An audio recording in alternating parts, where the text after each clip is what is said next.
Bismillahirrahmanirrahim. Assalamualaikum, my dear students.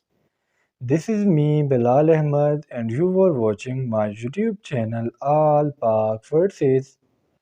Students, आज की video में इंशाल्लाह हम ISSB से एक मोस्ट इम्पॉर्टेंट टॉपिक को कवर करने वाले हैं, जिसका नाम है group discussion in GTO task. Group discussion क्या है, इसमें कौन से टॉपिक दिए जाते हैं, कौन से पॉइंट का आपने ध्यान रखना है, सारी बातें इंशाल्लाह आज की वीडियो में मैं आपको तफसील से बताऊंगा। So without wasting any more time, let's get started. फिर first of all, group discussion क्या है, ग्रुप डिस्कशन कौन से दिन को किया जाता है, और GTO की कौन कौन सी बातों को नोट करता है। अब सुन, GTO की जो टास्क है ये डिफरेंट डेज पर हो सकती है। जिस तरह हमारा जो GTO टास्क था वो हुआ था तीसरे दिन को। GTO करता क्या है, जो जौहर हाल होता है उधर आ जाता है, अपने बंदे सेलेक्ट करता है, 11 बंदे वो सेलेक्ट करके अपने साथ ले जाता है ब्रीफिंग रूम में। जब आप ब्रीफिंग रूम में पहुंचते हो तो आपको कहता है प्लीज़ टेक योर सीट। हर बंदा जो है प्रॉपर मैनर में चेस्ट नंबर 11 पर 12 13 14 इस तरह आपने प्रॉपर मैनर में बैठ जाना है। जब आप बैठ जाते हो, जो GTO ऑफिसर होता है उसके पास आपकी पूरी फ़ाइल होती है, उसमें आपके नेम वगैरह लिखे होते हैं, सब कुछ जो होता है उसके पास होता है। फ़र्स्ट ऑफ़ ऑल आपको कहता है कि अपने आप को इंट्रोड्यूस करें और मुझे ये बताएं कि आप क्यों, मतलब air force, navy, army, any how जिस फील्ड में भी आपने अप्लाई किया है, आप इसको क्यों ज्वाइन करना चाहते हो। तो आपने अपनी इंट्रोडक्शन देनी है और साथ साथ आपने ये बताना है कि आप फोर्स को क्यों ज्वाइन करना चाहते हो।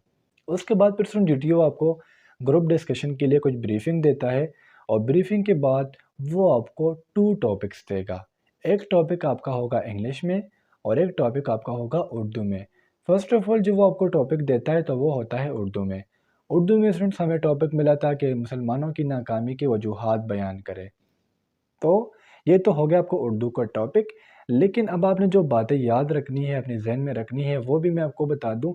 देखिए स्टूडेंट, फर्स्ट ऑफ ऑल तो अगर आप GTO पे फोकस करें तो जो जितने भी GTO होते हैं उन्होंने ब्लैक ग्लासेस लगाए होते हैं, वो हर बंदे को नोट कर रहे होते हैं। आपने मतलब देखिए, अगर आपको जब टॉपिक मिल गया ग्रुप डिस्कशन के लिए, आपके पास इतना डेटा नहीं है कि आप पहले नंबर पर बोल सके, तो आप वेट करें कि जब एक बंदा बोल ले, फिर भी आपके जहन में कुछ नहीं आया, फिर दूसरे बंदा के वेट करें, जब उसने डिस्कशन कर ली फिर भी आपके जहन में कुछ नहीं आया, फिर जब तीसरा बंदा बोल ले, तो स्टूडेंट्स आप कोशिश किया करें कि आप चौथे नंबर पर लाजमी बोले, क्योंकि ये वो चीज़ें होती है जो GTO आपकी नोट करता है, वो आपकी काबिलियत उधर देख रहा होता है।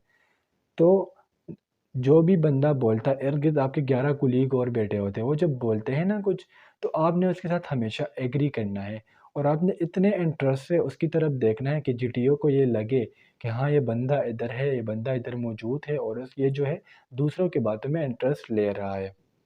लेट्स सपोज़ मैं आपको एक एग्ज़ाम्पल दे रहा हूँ। अगर एक बंदे ने ग्रुप डिस्कशन के दौरान कहा कि जो जहाज़ है, जो जेट है, जो फाइटर है, ये ज़मीन पर ज़्यादा तेज़ दौड़ता है as compare to sky, as compare to our atmosphere. तो आपने ये नहीं कहना कि बीच में आपने टांग अड़ा दी कि नहीं सर ये तो गलत कह रहा है, जहाज़ कहाँ ज़मीन पर तेज़ भागता है, सबसे ज़्यादा तेज़ जहाज़ तो आसमान में उड़ता है, ये वो। आपने कभी भी ये नहीं कहना। आपने कहना है, जिस तरह अगर चेस्ट नंबर 1 ने बात कर ली कि सर जहाज़ जो है ज़मीन पर ज़्यादा तेज़ी से भागता है और आसमान में इतना तेज़ी से नहीं उड़ता। तो जब आपकी बारी आ गई, तो फिर आपने कहना है कि सर जिस तरह चेस्ट नंबर 1 ने कहा, क्योंकि आपको नेम नहीं पता होता कि चेस्ट नंबर 1 का क्या नाम है, उधर आप चेस्ट नंबर से जानते हो। आपने GTO के पे कहना है कि सर जिस तरह चेस्ट नंबर 1 ने कहा कि जहाज़ जो है ज़मीन पर तेज़ भागता है, आसमान में तेज़ नहीं उड़ता। तो सर मैं इसके बाद से एग्री करता हूँ, लेकिन ये बंदा इधर जो है थोड़ा-सा गलत हो गया है।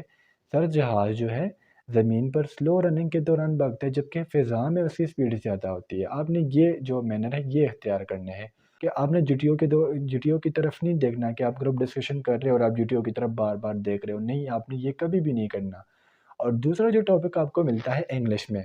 अब इंग्लिश स्टूडेंट्स बहुत ज़्यादा स्टूडेंट्स की वीक होती है। मेरी खुद इंग्लिश बहुत ज़्यादा वीक थी जब मैं SSB के लिए गया था। तो हमें जो टॉपिक मिला था वो था को एजुकेशन इन पाकिस्तान।